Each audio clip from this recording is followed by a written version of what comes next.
Motor সাইকেলের সাথে মানুষের বিয়ে, এমন দাবিতেই মেয়ের পরিবার মোটর সাইকেল সহ জামাইয়ের গলায় ফুলের মালা দিয়ে বরণ করেছে। বিস্তারিত আমরা তাদের মুখ থেকেই জানার চেষ্টা করব। আসলে এই যে বাইকের গলায় মালা, আপনার গলায় মালা, মূলত কারণটা কি? আসলে আমি 3 মাস আগে বিয়ে করছি। তারপরে কথা ছিল যে একটা মোটরসাইকেল দেবো যৌতুক হিসাবে।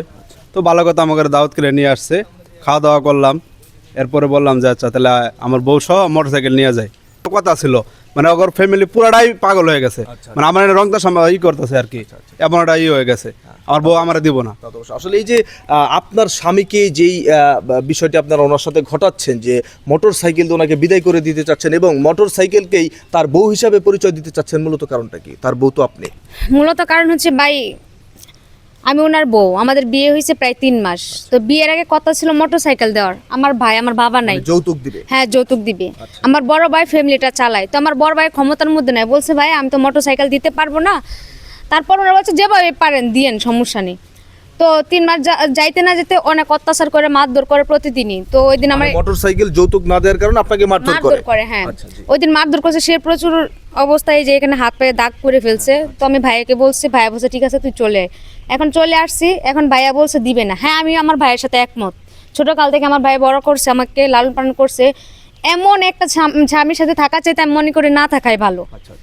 তো আমার বড় ভাই যে ডিসিশন নেবে আমি ওনার পক্ষে আছি, তার বাইরে আমি কথা বলবো না। যেহেতু বড় ভাইয়ের উপরে উনি পুরো বিষয়টা চাপিয়ে দিয়েছে, তাহলে আমরা একটু ওনার বড় ভাইয়ের সাথে কথা বলার চেষ্টা করি।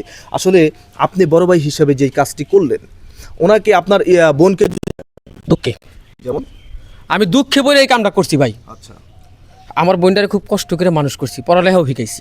3 মাস আগে বিয়া দিছি। বিয়ার সময় কথা ছিল একটা মোটরসাইকেলের দাবি করছিল তারা, আমি স্বীকার করছিলাম যে ছোটোখাটো কম দাম দেখে একটা মোটরসাইকেল দিব। কিন্তু এই 3 মাসের মধ্যে 3 দিনও আমার বোনডে ওই বাড়িতে সুখের মুখ দেখে নাই, সুখে চারটা ভাত খাবার পারে নাই। এই মোটরসাইকেলের জন্য মারধর করছি।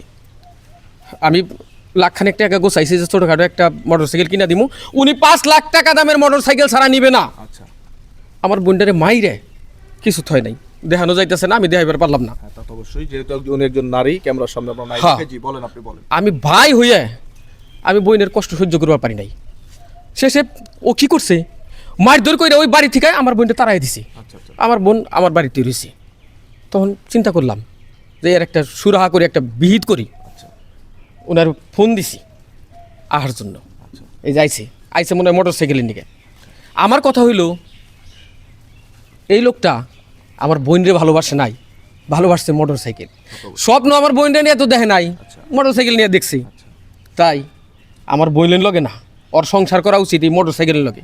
আমি কষ্ট করে 5 লাখ টাকা সংসার করবো না, এই মোটরসাইকেল নিয়ে ওই মোটরসাইকেলের সাথে সংসার করবো। নে বেড়া, এই যে মোটরসাইকেল নিয়ে ভাগ এখান থেকে, আমার বোনটা দিমু না তোর কাছে। আসলে এই যে বিষয় যেটি হচ্ছে, দেখেন আপনার বোনকে যেখানে দিবেন না, সেখানে আপনি 5 লক্ষ টাকা খরচ করে তাকে মোটরসাইকেল দিচ্ছেন। মূলত কারণটি কি এমন যে তাকে শিক্ষা দেওয়া?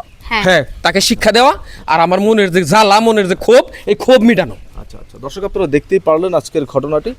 এই মোটরসাইকেল বা যৌতুক, এই যৌতুককে কেন্দ্র করে আজকে এইখানে এত বড় একটি ঘটনা ঘটেছে। আমাদের সমাজে প্রচলিত একটি ভাষা আছে, যৌতুক।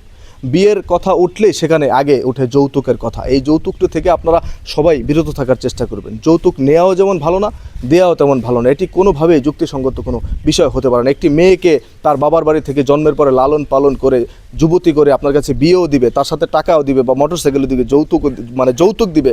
আসলে ব্যাপারটা কতটা কঠিন এবং মানুষ কতটুকু কঠিনতম হলে এরকম সিদ্ধান্ত নিতে পারে যে মোটরসাইকেলের জন্য স্ত্রীকে মারধর করা, এক কথায় যৌতুকের জন্য স্ত্রীর উপর অত্যাচার করা। তো আমরা আজকের ভিডিওটা এই জন্যই তৈরি করেছি, শুধুমাত্র এই যৌতুক থেকে যাতে আমাদের সমাজের মানুষ বিরত থাকতে পারে। ধন্যবাদ।